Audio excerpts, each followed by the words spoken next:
4 ఎకరాల ల్యాండ్ ఒకటి అమ్మకానికొచ్చింది. ఈ ల్యాండ్ ఎక్కడొచ్చిందనే విషయాన్ని గాని మనం గమనించినట్టయితే విజయనగరంను దాటిన తరువాత నెల్లిమర్లొస్తది.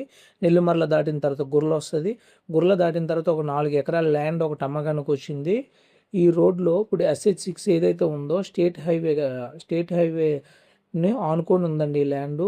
రోడ్‌ని ఆనుకోని ఉండటం వల్ల అంటే దేనికైనా వర్కౌట్ అయ్యే ల్యాండ్ అనమాట. ఈ 4 ఎకరాలు కూడా. విజయనగరం నుంచి 19 కిలోమీటర్ల దూరంలో ఉంటది. చిగురుపల్లి నుంచి అయితే 11 కిలోమీటర్ల దూరంలో ఉంటది. సర్ఫేస్‌కి ఈక్వల్‌గా ఉండడం వల్ల ఇది స్క్వేర్ బిట్ అనమాట. లేఅవుట్‌కి గాని దేనికైనా ఉపయోగపడతది. ఏదైనా కంపెనీకి గాని లేతే షార్ట్ టైమ్‌లో ఇన్వెస్ట్ చేస్తే డెవలప్ అయ్యేది మాత్రం ఉంటది ఇక్కడ. ఎందుకు అంటే ఈ ఏరియాకి దగ్గరలోనే ఇంటిగ్రేటెడ్ స్టీల్ ప్లాంట్ ఒకటొస్తుంది. ఆల్రెడీ ల్యాండ్ ఎక్విజిషన్ కూడా జరిగింది. సో, ఫ్యూచర్‌లో అయితే ఇక్కడ ల్యాండ్ బానే ఉంటదండి. ఎవరికైనా ఇంట్రెస్ట్ ఉంటే ఆ పైన కనబడే నంబర్‌కి కాల్ చేస్తే దీని తాలూకా పూర్తి డీటెయిల్స్ మీకు